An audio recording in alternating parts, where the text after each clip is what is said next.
दोस्तों, हमने वात पित्त और कफ के बारे में जानकारी ली है इसके पहले।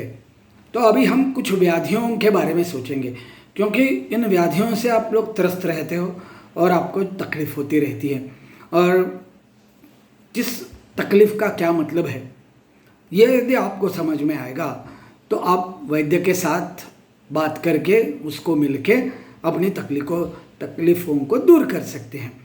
So you can get rid of your problems of health with the help of the Vaidya if you know something about the diseases. Okay? तो आज हम रोमैटिक आर्थराइटिस के बारे में थोड़ी सी जानकारी लेंगे। रोमैटिक आर्थराइटिस को आयुर्वेद में आम वात बोलते हैं। जब आपके घुटनों में दर्द होता है तो 2-3 प्रकार के व्याधि तो संभव है ही है। उसमें एक है ऑस्टियोआर्थराइटिस, जिसे जानु संधिगत वात बोलते हैं। तो वो थोड़ा घर्षण के कारण, जब पटेला के नीचे जो अस्थि हैं जानु संधि में, आपके घुटने में जो दो ऊपर नीचे दो अस्थि है ना, जहाँ संधि होती है, ये पटेला है। इसके नीचे के संधि में घर्षण के कारण यदि डिजनरेशन होता है तो विशेषतः ज़्यादा उम्र के लोगों में ये होता है। लेकिन आज हम उसके बारे में ज़्यादा नहीं बोल रहे हैं, हम अमवात के बारे में बोल रहे हैं। संधिवात के तो बहुत सारे पेशेंट हमने ठीक किए हैं। जो अभी मैंने बोला जानु संधिगत वात का, तो वो बहुत पेशेंट ठीक किए हैं। इनका ऑपरेशन करने की जल्दी कभी कभी हो जाती है, की जाती है। तो हम लोग क्या कहते हैं कि ऑपरेशन से बचना आवश्यक है। हर व्याधि में ऑपरेशन कर भी सकते हैं, given a situation, not in every situation. तो उसको बचाने के लिए हम बहुत अच्छी तरह से उपाय करते हैं और अच्छी तरह से सक्सेस भी हो जाता है।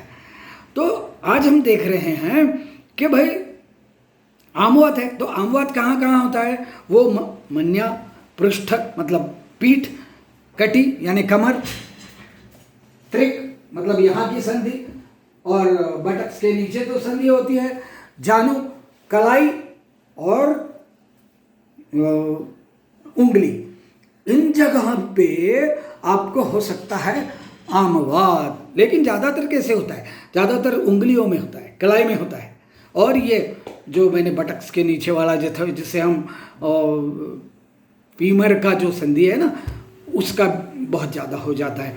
तो ये 2-3 है, लेकिन बाकी के भी संधि अफेक्ट होता है। तो क्या होता है इन संधियों में, शरीर में जो अपाचित अन्न है, so digestion is the root cause of this rheumatic arthritis according to Ayurveda. So ये डाइजेशन जब भी ठीक से नहीं होता है तो आम इकट्ठा हो जाता है, मतलब अपाचित अन्न इकट्ठा हो जाता है, और वो कभी कभी बॉडी के सिस्टम में भी चला जाता है। जनरली क्या होता है, आपका जो आप अन्न खाएंगे तो उसका विभाजन होगा, जो अच्छी चीज़ें हैं शरीर में जाएंगी और कुछ जो चीज़ें नहीं चाहिए वो मल के रूप में बाहर जाएंगी। लेकिन इस आमवात में क्या होगा, ये रस में शोषण होंगी, फिर रक्त में जाएंगी और संधि तक जाते हैं ये अपाचित अन्न, और उसके साथ वात दोष में ले जाता है। अपाचित अन्न और वात दोष के मिलाप जब संधि में पहुंच जाएगा तो रोमैटिक आर्थराइटिस होगा, वैसे नहीं होगा। तो ये है आमवात। इसका तो थोड़ा मैं बता दिया, साइंस तो बहुत डीप है, ये इजी तो है नहीं।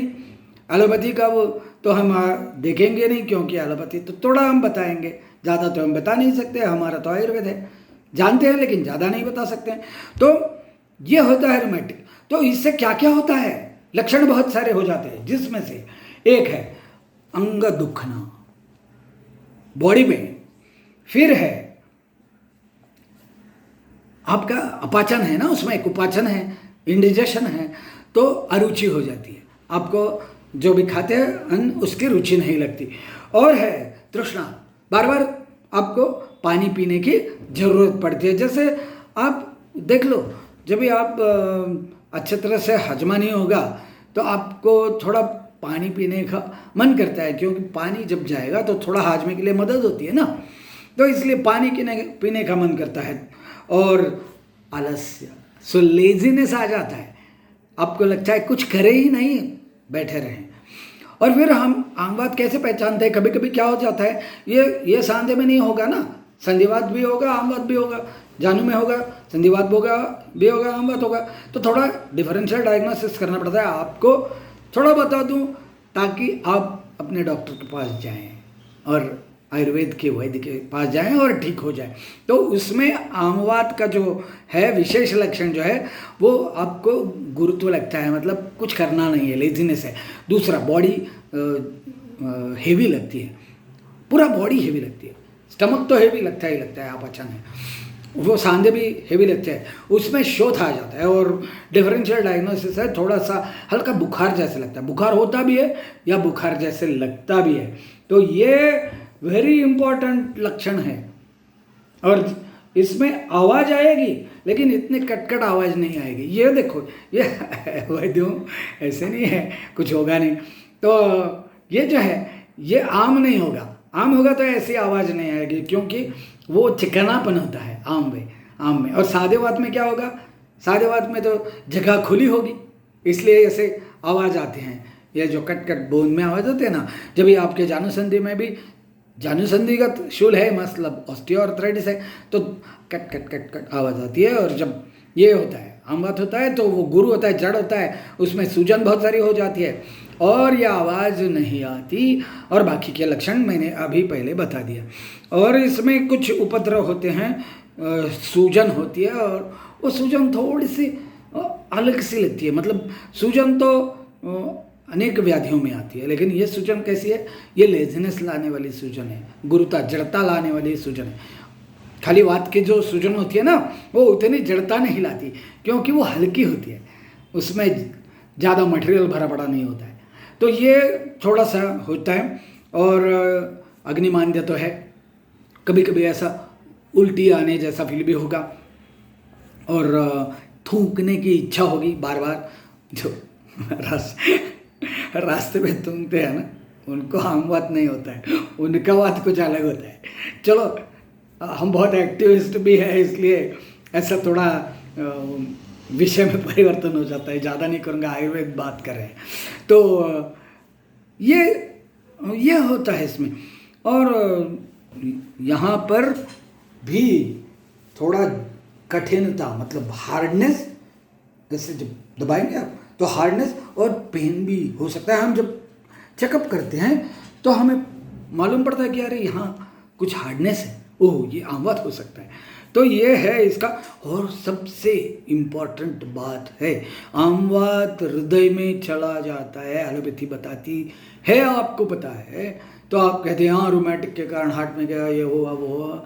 आयुर्वेद में बताया है यहाँ 2 जगह, हृदय से जगह पहले है, जब होने के पहले ही जड़त्व आता है एक, और इधर दूसरा है रुद्र, मतलब जकड़न हो जाती है बाद में। जब रूमेटिक आर्थराइटिस जब ज़्यादा हो जाएगा ना तो जकड़न होती है। तो ये और अपाचन होने के कारण आपका कॉन्स्टिपेशन भी होगा, जो जानुसंधिगत ऑस्टियोआर्थराइटिस में नहीं होगा। तो विबंध, मतलब टट्टी को अच्छी तरह से साफ नहीं होना, तकलीफ होना। और आम होने के कारण क्या होगा, यहाँ कुछ तो गर गर गर गर गर गर ऐसे कुछ ना कुछ आवाज़ इसमें आएंगे। तो ये है आमवात के कुछ इम्पोर्टेंट जानकारी और लक्षण। इसकी जो चिकित्सा है वो अगले एपिसोड में देखेंगे। धन्यवाद।